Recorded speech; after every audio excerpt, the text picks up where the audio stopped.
Employ intent mapping for every core page on your site with Helen Pollitt from iTech Media.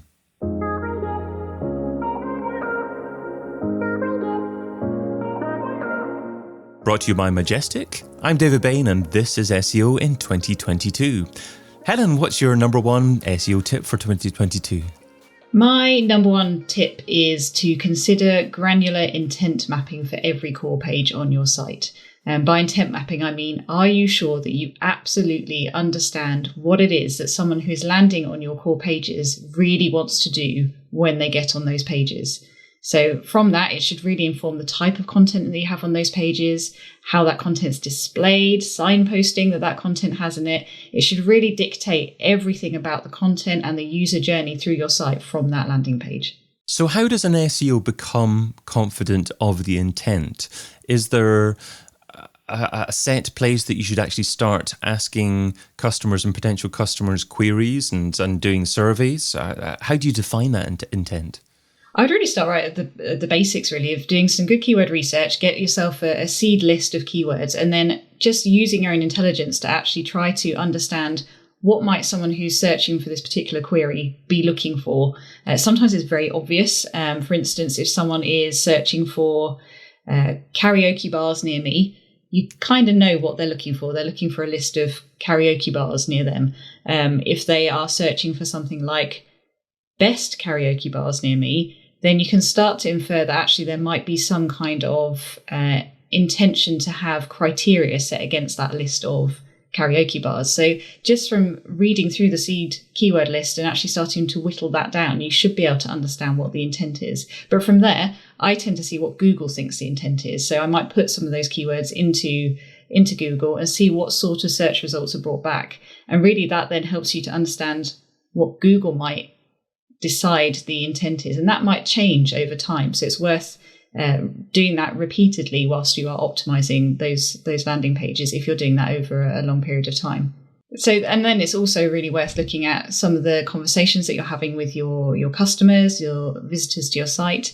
If you happen to have call logs, for instance, or you can speak to your customer service team and get an understanding of what it is that your customers are really talking about and what they mean by the language that they're using, so that you can start to really understand and get into the mindset of your customers.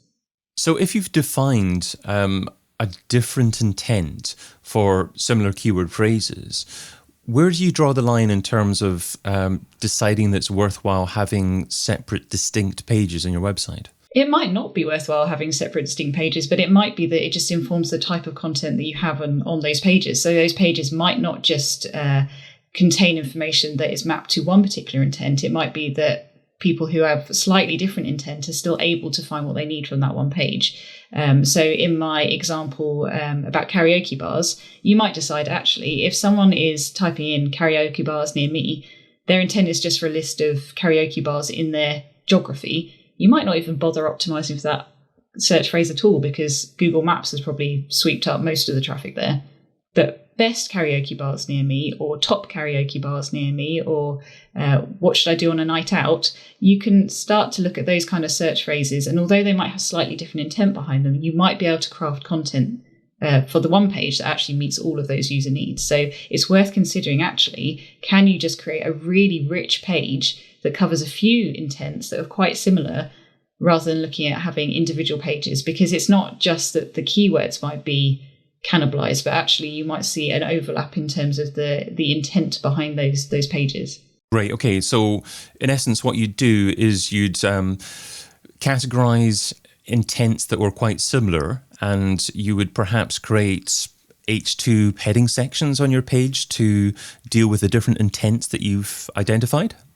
Potentially, yes. I mean, if we think about how Google is introducing the paragraph indexing and how it's starting to pull out just distinct bits of information from pages, we can use that as a bit more of an understanding of how it might be able to deal with pages that have slightly mixed intent. But as long as you are quite distinct in mapping the intent against those pages, I don't think that would be an issue. Okay, so that's the intent and the mapping of the intent. The second part of that was to your core pages.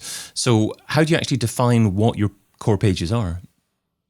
I would say it's the pages that are really generating whatever conversion is that you're measuring. So is it actual revenue? Are they your product pages? Are they your pages that are leading to forms being filled in? But it's not just the pages that convert. It might also be your pages that are attracting people at the top of the marketing funnel, for instance. So it might be your long tail keyword pages, so ones that are answering questions, or blog pages. It's anything really that you think is going to help bring in an attracted audience to your website, an audience that might be at the top of its user journey, it might be at the top of the marketing funnel, but actually can be brought down the marketing funnel. So it's about the pages that are likely to really engage your audience. I'd say those are your core pages. And is this strategy for any type of business, or is there a particular type of business that's most suited to this particular strategy? I'd say any business that has a website. So really it's for anyone. I wouldn't say it's particularly for e-commerce or a particular type of business. It's really for anyone that wants to engage users on their website. Okay, great. So if an SEO wants to put this tip into action, is there a particular frequency that it should be done by? Should it be done all at once over a number of weeks and then set and forget, that's it done? Or is it something that needs to be done on a more consistent basis, on a regular basis? I wouldn't say it's either, actually. I don't think it's definitely not set and forget, but it's also not necessarily something that you would be scheduling in. I think you need to be keeping an eye on your data. If you're noticing that actually click-through is dropping, or rankings are dropping, or your traffic is dropping, then that, to me, triggers a bit of an alert that you need to start auditing those pages. And it might well be that as part of that audit, you look at things like the intent mapping. Has Google started to favour a different type of content over the type of content that you have on the page? Is it that people are coming through to your site, but actually language has changed to an extent whereby what used to be the perceived intent behind that keyword is actually no longer the intent behind that keyword, and you need to change how you are structuring your page or the content that's on your page. So I wouldn't say it's necessarily something that you do periodically, or even something you just do the once and forget about. It needs to be in response to data. Okay. And how do you measure the success of this? Is it simply looking at the quantity of organic traffic that you're getting? Is it looking at the number of satisfied customers that you've got, and perhaps an increase in conversion rates, or something else? I'd say quality of traffic over quantity of traffic, because quantity of traffic isn't necessarily going to lead to the conversions that you want. And really about intent mapping is making sure the right people are coming to your page. So for me, it's about seeing that there is a good level of organic traffic coming to your site that is actually converting. And it might be that you notice rankings go up for certain keywords and fall for others, because your page becomes less relevant for those keywords that don't match the intent of the page. So really, it's kind of a combination of those sorts of metrics, but the focus needs to be, is the traffic that's coming to this page actually carrying out the activities that we want someone to be carrying out from this page? And that might not be a conversion. It might be a click through to another page on the site. It might be a continuation of the user journey through the website, or it could be a purchase, or it could be a lead. It depends on what the purpose of that page is and what you want a user to do once they've hit that page. So is this a strategy that's only suitable for existing content, or is this something that can be implemented in new content that's created? And therefore, is it necessary to actually talk about coming up with the optimum form of new content in conversations with content creators? Absolutely needs to happen for new content. I don't know why you'd be putting content on the site unless you actually knew who it was for and what you wanted them to do once they'd read your content. So yes, very much for existing content and optimizing that and tweaking that and making it more effective, but definitely for when you're putting new content onto a site, or even when you're building your site from scratch. What is the point of this page? What is it trying to do? What sort of user do we expect to come to this page? And all of that information should be informing your UX team, your design team, your content writers, because it's such a useful piece of information for them to have that they can then start their work from. Content writers need to know who their audience is. They need to know what their audience is looking to do and what we're looking to guide them to do. So without that intent mapping, it's quite difficult for a content writer to write something that is going to be effective.